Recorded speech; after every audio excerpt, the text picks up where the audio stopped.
Hey guys, it's Monday. இன்றைக்கி ஒரு cake order and ஒரு 30 டோனட்ஸ் ஆர்டர் இருக்குது. ஸோ அதோட டே தான் எப்படி போச்சுன்றதை நான் இந்த வீடியோவில் காமிச்சிருக்கேன்.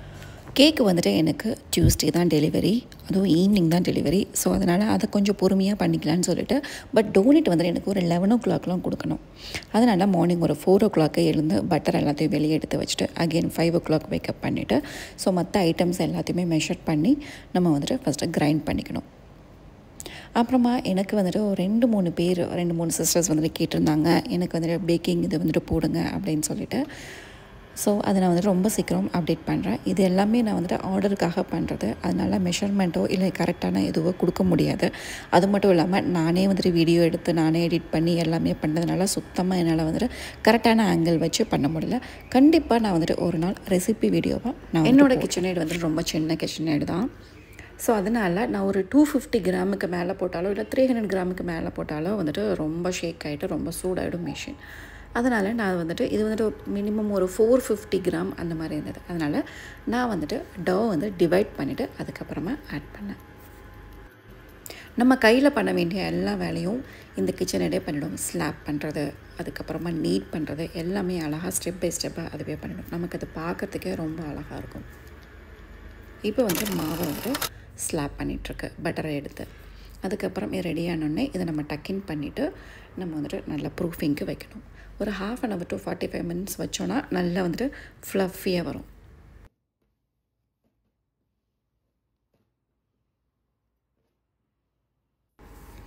செகண்ட் பேட்சும் நான் வந்துட்டு ரெடி பண்ணிட்டேன். ஸோ அதையும் வந்துட்டு ப்ரூஃபிங்க்கு வச்சுட்டேன். ஸோ ஒரு 1/2 hour to 45 minutes அப்புறமா பார்க்கும்போது மாவு இந்த மாதிரி சூப்பராக வந்துட்டு அப்படியே ஃப்ளஃபியாக வந்திருக்கும். இது நம்ம வந்துட்டு ஒரு டிஷ்ஷும் பண்ணிவிட்டு இதை வந்து நம்ம இப்போது ஷேப்பிங் பண்ணி வச்சிடணும்.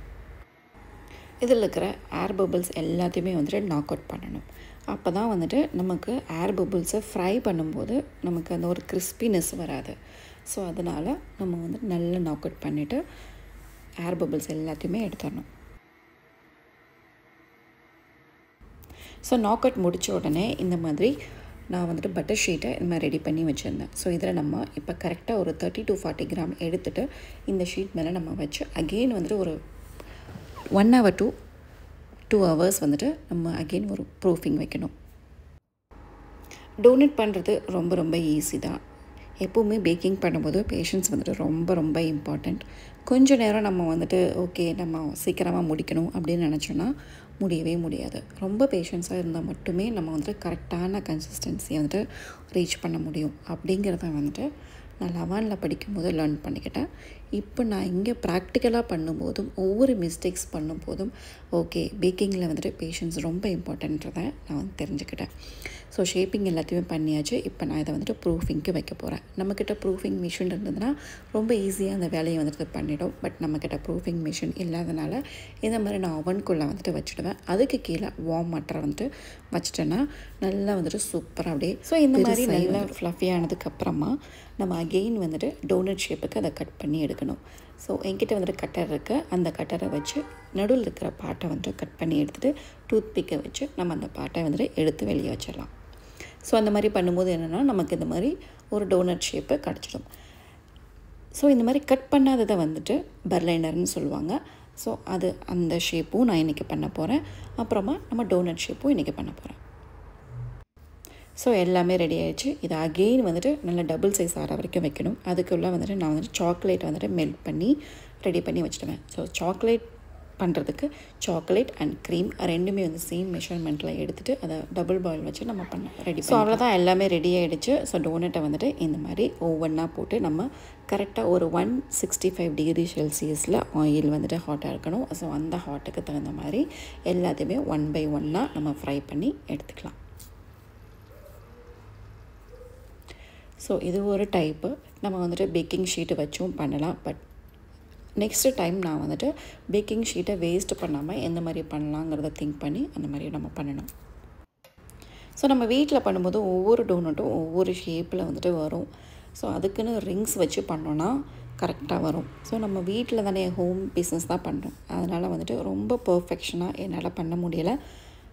மேபி ஃப்யூச்சரில் வந்துட்டு அந்த ரிங்ஸ் கிடச்சதுன்னா வந்துட்டு ட்ரை பண்ணலாம். இது நான் கற்றுக்கிறதுக்கு முன்னாடி வரைக்கும் நான் வந்து டோனட்டை பேக் தான் பண்ணுறாங்க அப்படின்னு நினச்சிட்டு இருந்தேன். அப்புறமா தான் எனக்கு தெரியும் ஓகே டோனட்டை வந்துட்டு ஃப்ரை தான் பண்ணுவாங்கன்றது. ஸோ எல்லாத்தையும் ஃப்ரை பண்ணிவிட்டு கொஞ்சம் நேரம் கூல் டவுன் பண்ணிவிட்டு அதுக்கப்புறம் சாக்லேட்டும் வந்துட்டு ஓரளவுக்கு கூல் டவுன் ஆயிடுச்சு. ஸோ இதை வந்து நம்ம இப்போ டிப் பண்ணி அது மேலே ஸ்ப்ரிங்கிள்ஸ் போட்டு பேக் பண்ணிட்டோன்னா அவ்வளோதான், டோனட்டும் ரெடி ஆகிடும். கரண்ட்டும் போயிடுச்சு. ஸோ இதுக்கு மேலே கேக்கை நான் வந்துட்டு 12 o'clock தான் பண்ண முடியும். ஸோ எல்லாம் ரெடி ஆகிடுச்சு. ஸோ சாக்லேட் வந்துட்டு கூல் டவுன் ஆகிறதுக்காக வச்சுருக்கேன். ஸோ கரண்ட் வரதுக்குள்ளே மெஷர்மெண்ட் எல்லாத்தையுமே ரெடி பண்ணி வச்சிட்டோன்னா கரண்ட்டு வந்தோடனே நம்ம வந்துட்டு பேக் பண்ணிக்கலாம்னு சொல்லிவிட்டு ஸோ எல்லா மெஷர்மெண்ட்டையும் ரெடி பண்ணி வச்சுக்கிறேன். So milk, yogurt, sugar and butter, cashew, sauce எல்லாமே நான் வந்துட்டு ரெடி பண்ணி வச்சுட்டேன். ஸோ கரண்ட் வந்தோடனே நம்ம பேக் பண்ணிட வேண்டியது தான். அப்புறம் என்னோடய கிச்சன் செட்டப்பை நான் வந்துட்டு உங்கள்கிட்ட காமிக்கவே இல்லை. இதுதான் இங்கே இருந்த டேபிளை வந்துட்டு நான் வந்துட்டு உள்ளே வச்சு ஸோ சின்ன ஒரு பேக்கிங் செட்டப் மாதிரி கிச்சனுக்குள்ளேயே ரெடி பண்ணிட்டேன். இன்றைக்கி வந்துட்டு நிறைய ஒர்க் இருந்தது. ஆக்சுவலி மில்க் இருந்தது. ஸோ மில்க்கையும் வந்துட்டு பாயில் பண்ணிவிட்டு அதையும் ரெடி பண்ணி வச்சாச்சு. ஸோ தேங்க் காட் கரண்ட் வந்துடுச்சு. ஸோ நம்ம வந்துட்டு இப்போது யோகட்டையும் பேக்கிங் சோடாவையும் ஒரு 5 to 10 minutes வச்சு தான் ஸோ அதிலிருந்து நுரை வந்ததுக்கப்புறமா அது ஒரு ஃபார்மேஷன் ஆகும். அந்த ஃபார்மேஷனுக்கு அப்புறமா தான் நம்ம வந்துட்டு பேக் பண்ண ஸ்டார்ட் பண்ண போகிறோம். இது வந்துட்டு குழந்தையோட பர்த்டேங்கிறதுனால நான் வந்துட்டு சுகர் வந்துட்டு சேர்க்கல. அதுக்கு பதிலாக ப்ரௌன் சுகர் சேர்த்தேன். ஸோ ப்ரௌன் சுகரும் ஆயிலும் ரெடி பண்ணி வச்சுட்டேன். ஸோ அதுக்குள்ளே வந்துட்டு இந்த டின்னும் தேவைப்பட்டது. ஸோ அந்த டின்னையும் வாங்கிட்டு வந்து அதையும் பேக்கிங் ஷீட் எல்லாத்தையுமே போட்டு ரெடி பண்ணி வச்சுட்டேன். ஸோ அந்த மீன் வைல் நம்ம பேட்டர் எல்லாமே ரெடி ஆகிடுச்சு. இப்போ நம்ம வந்துட்டு மிக்ஸ் பண்ணிவிட்டு நம்ம பேக்கிங்க்கு அனுப்பிடலாம். முடிஞ்ச அளவுக்கு நான் வந்துட்டு ஒர்க் பண்ணும்போது என்னோடய 100% நான் வந்துட்டு கொடுப்பேன். அதையும் மீறி சில தவறுகள் வந்துட்டு நடக்குது. ஸோ இந்த கேக்குக்கு வந்துட்டு ரிவ்யூ எப்படி வரும்னு எனக்கு தெரியாது. But I'm giving my 100% and baking with love அப்படின்னு தான் நான் சொல்லுவேன்.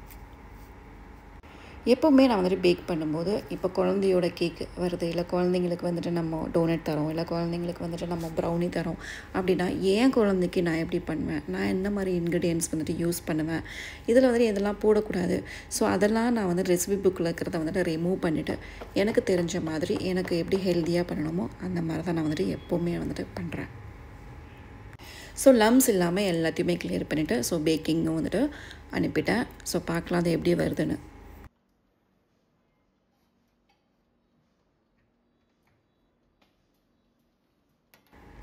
இன் மீன் வைல் நம்ம கேரமலைஸ்டு நட்ஸு வந்துட்டு ரெடி பண்ணணும். ஸோ அதுக்கு வந்துட்டு கேஷ்யூவை சின்னதாக கட் பண்ணிவிட்டு நம்ம சுகரில் வந்துட்டு கோட்டிங் கொடுக்க போகிறோம்.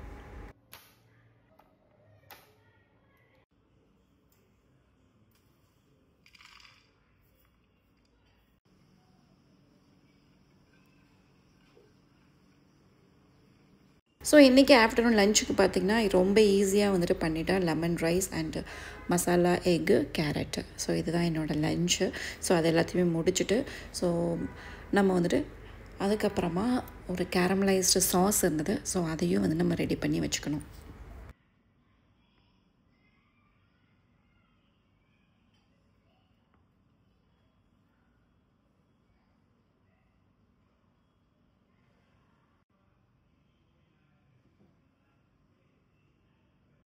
இதுக்கு அடுத்து தான் ஒரு பெரிய விஷயமே இருக்குது. பட்டர் க்ரீம் ஃப்ராஸ்டிங் வந்துட்டு ரெடி பண்ணணும். எனக்கு ரொம்ப பயமான ஒரு ரெசிபினா அது இது மட்டும்தான். So I don't know how it is going to come. So எப்போவும் போல் பட்டர் க்ரீமை எல்லாத்தையுமே போட்டுட்டு லாஸ்ட் டைம் வீடியோவில் கூட நான் உங்களுக்கு சொல்லியிருப்பேன் பட்டர் க்ரீம் வந்துட்டு என்னெல்லாம் பிரச்சனை பண்ணுச்சுன்னு. ஸோ இந்த டைமும் எனக்கு அதே பிரச்சனை தான் பண்ணுச்சு.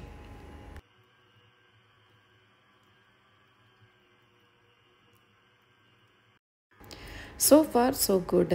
ஸோ நான் வந்துட்டு ஐசிங் சுகர் வந்துட்டு வாங்கி தான் பண்ணணும்னு நினைக்கிறேன். நம்ம ஏன் கடையிலலாம் வாங்கணும் அப்படின்னு சொல்லிட்டு நானே வந்துட்டு சுகரை கிரைண்ட் பண்ணி அதை ஃபில்டர் பண்ணி தான் எடுத்தேன்.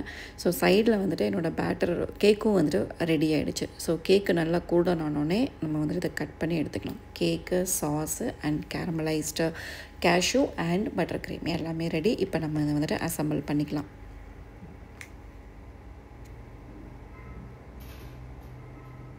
ஸோ கேக்கு பார்க்கும்போதே ரொம்ப சாஃப்டாக இருந்துச்சு. I don't know how I am going to handle.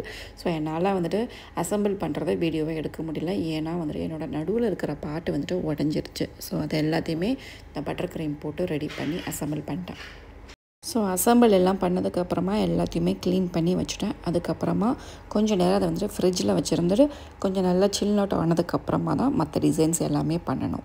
So ஒரு 4 நான் வந்துட்டு கேக்கு டிசைன் பண்ண ஸ்டார்ட் பண்ணேன். அதெல்லாம் சுத்தமாக என்னால் வீடியோவே எடுக்க முடியல. இதை முடிக்கிறதுக்கு ஒரு 11:30 ஆகிடுச்சு.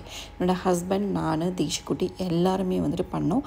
அவங்களும் இந்த மாதிரி ஒரு கேக்கு தான் வந்துட்டு கேட்டிருந்தாங்க. டூடில் கேக்கு தான் கேட்டிருந்தாங்க. நான் என்னோடய பெஸ்ட்டை பண்ணேன்னு தான் சொல்லணும். ஃபாண்டண்ட்டை கட் பண்ணி அப்படியே நம்ம வந்துட்டு ஏதாவது ஒரு ஷேப் மோல்டு வச்சு பண்ணுறது ரொம்ப ஈஸி. பட் இந்த மாதிரி டூடில் கேக் பண்ணுறது ரொம்ப ரொம்ப ரொம்ப கஷ்டமாக இருந்தது. ஸோ பார்க்கலாம் அவங்க வந்துட்டு என்ன கமெண்ட் சொல்கிறாங்கன்னு நான் உங்களுக்கு நெக்ஸ்ட் வீடியோவில் சொல்கிறேன். பாய், தேங்க்யூ.